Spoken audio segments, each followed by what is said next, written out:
In the field of psychology, cognitive dissonance occurs when a person holds two or more contradictory beliefs, ideas, and values, and then experiences psychological stress as a result of those contradictions. Human beings are susceptible to behavioral and psychological biases, which not only shape our behavior, but also our worldview and overall narrative on how things are and how they should be. In politics, all of us suffer from cognitive dissonance because the politicians we like and the governments we dislike do things we agree and disagree with all the time. It is up to our minds on how to make sense of their actions. Today, I want to analyze the cognitive dissonance prevalent in the supporters of the Pakistan Tehreek-e-Insaf government led by Prime Minister Imran Khan. I don't wish to do a forensic analysis of the words of Imran Khan or a single tweet, but I want to talk about an overall narrative and ideology which was pushed by Imran Khan when he was in opposition, and then how he acted when he gained power, and how his supporters reacted to his statements and narrative when he was in opposition, and how they reacted when he was in government. Prime Minister Imran Khan has claimed multiple times that inflation occurs when the rulers are corrupt. When petrol prices increased in previous terms, Imran Khan criticized the previous governments for throwing a petrol bomb on the citizens.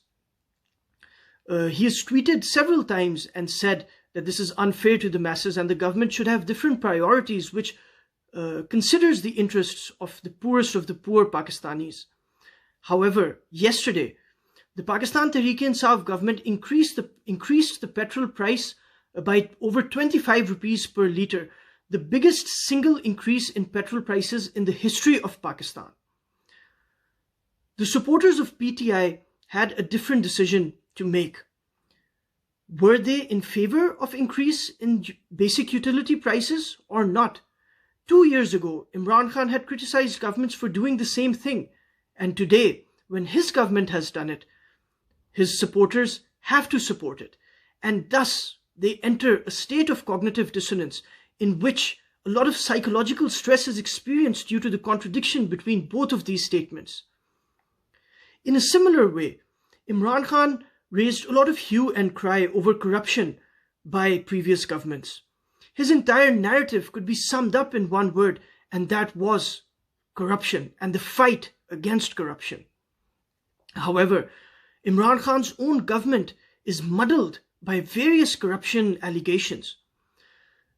During his government, the FIA, which is the Federal Investigation Agency, released a report which was called the Sugar Inquiry Report, which held that several members of the PTI, including former Secretary General Jahangir Khan Tareen, was responsible for artificially increasing the prices of sugar, which incurred a great loss not only to the national exchequer, but also the people of Pakistan who had to pay an artificially higher price for sugar. A similar crisis exists in the wheat industry, where wheat barons close to this government are doing what they have always done. These barons have been part of all previous governments. But today, PTI supporters who used to rally against corruption are now defending the corruption of their own leadership. Again, this is an example of cognitive dissonance. When Imran Khan used to speak against the sugar mafia, the wheat mafia, and the petrol mafia when he was in opposition, his supporters stood by his narrative and his claims that these mafias were working against the interests of Pakistan. But today, when these mafias are still dictating the policies, the economic policies of the government, the supporters are defending these statements. It must be difficult to be a PTI supporter at this crucial time, when one day they have to defend OBL being a martyr and the next day defend the largest ever increase in petrol prices per litre. However, cognitive dissonance is not easily resolved. I am not a psychologist and cannot advise on how to counter this psychological ailment, but I can help you figure out solutions on how you might be able to solve this cognitive dissonance. It is important to follow ideologies rather than individuals, in my experience. One comes to more fairer and objective conclusions when one has ideologies and principles to consider rather than the whims of an individual. It is becoming increasingly clear that PTI is not a mainstream political party as per the definition of the word, but it is evolving into a personal cult of Imran Khan, where everything he says or does is considered to be absolutely right by his supporters and followers.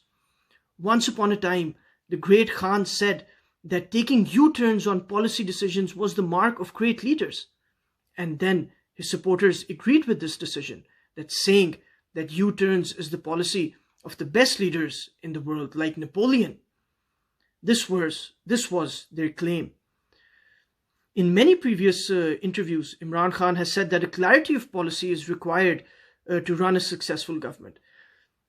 And his supporters would also agree with that statement, and hence an example of cognitive dissonance is found.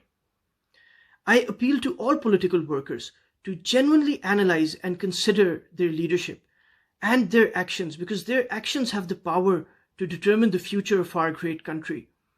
Do we agree with everything our leaders say or do without questioning, objectively and neutrally? Or do we investigate the truth ourselves and determine whether a person is speaking the truth or not, whether a person is sincere to Pakistan or not? Thank you very much.